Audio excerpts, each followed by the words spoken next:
ఈ సినిమాకి బేసిక్ గా మీరు తండ్రి, మీరు ఇంటి అమ్మ, తండ్రి, తల్లి, కొడుకు. సో అంటే కథ రాసుకునే దాంట్లో శివన్న నేను మీకు నిజంగా హ్యాట్స్ ఆఫ్ చెప్పాలి. ఎందుకంటే మా ఆయన నాతో ఒక మాట అన్నాడు పొద్దుగాల వచ్చేటప్పుడు, రామం రాఘవం సినిమా రిలీజ్ అయిన తర్వాత జనాల నుంచి ఒక మాట వస్తుందమ్మా, దశాబ్దానికి ఒక సినిమా వస్తుంది ఇట్లాంటిది. ఏంటి అంటే ఒకప్పుడు మాతృదేవ భవ, ఇప్పటికీ సినిమాలో ఆ సినిమా వచ్చిన టీవీలో కూర్చొని ఏడ్చేటోళ్ళే ఉంటారు. దాంట్లో నేను కూడా నెంబర్ 1 పర్సన్.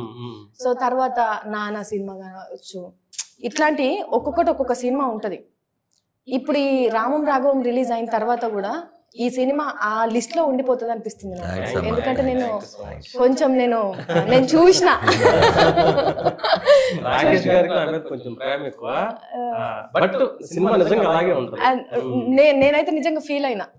దట్టు మీరు రీసెంట్ గా తీసిన విమానం సినిమా అది కూడా తండ్రి కొడుకులేదు.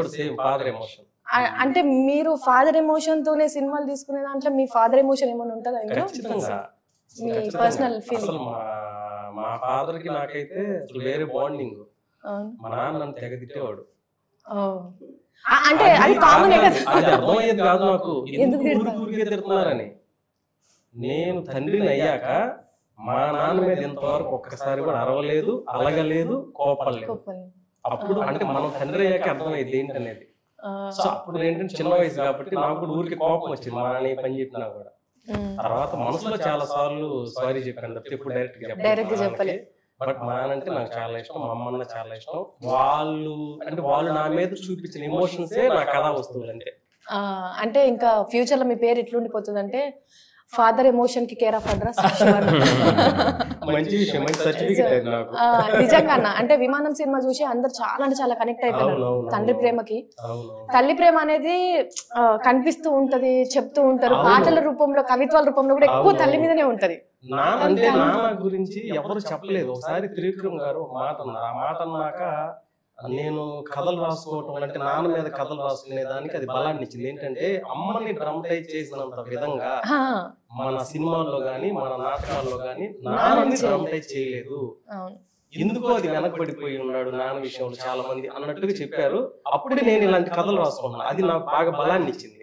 ఇంకొంచెం డ్రామాని నేను ఎక్స్టెండ్ చేసుకోవడానికి ఉపయోగపడింది. సో అంటే నేను అనుకున్నది కూడా అదే, తండ్రి గురించి ఎక్కువ రాదు. ఎందుకంటే అది ఆ ఎమోషనే వేరు అసలు, బాధ్యతతోనే బంధంతోనే అది ఉండేది వేరు. ముందు కూడా ఒక డైలాగ్ ఏదో చెప్పాను, ఎక్కడో చెప్పాను గుర్తులేదు. అమ్మ కన్నీళ్ళు అందరికి తెలుస్తాయి, నాన్న కన్నీళ్ళు జేబులో ఉన్న కర్చీఫ్ మాత్రమే తెలుస్తాయి. ఆ తడిచిన కర్చీఫే సాక్ష్యం. సో ఈ సినిమా రిలీజ్ అయ్యేటప్పుడు కూడా మీరు అందరికి కర్చీఫ్ తప్పకుండా. లాస్ట్ లో నాకు తెలిసి అసలు ఏడ్చుకుంటా బయటకు రావడం కాదండి, అసలు ఏం జరిగిందో అర్థం కాదు మూవీలో. అంటే అది నేను రివీల్ చేయను. అసలు లాస్ట్ క్లైమాక్స్ లో అసలు ధనరాజు గారు కానీ అద్భుతమైన పర్ఫార్మెన్స్, వాళ్ళ మదర్ క్యారెక్టర్ కానీ అద్భుతమైన పర్ఫార్మెన్స్.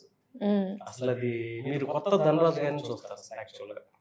మనం చూసింది తిన్నాళ్ళు ఏంటి ఈ కమెడియన్ అని అసలు కంప్లీట్ వేరియేషన్ అనమాట. అంత బాగా యాక్ట్ చేశారు ఆయన.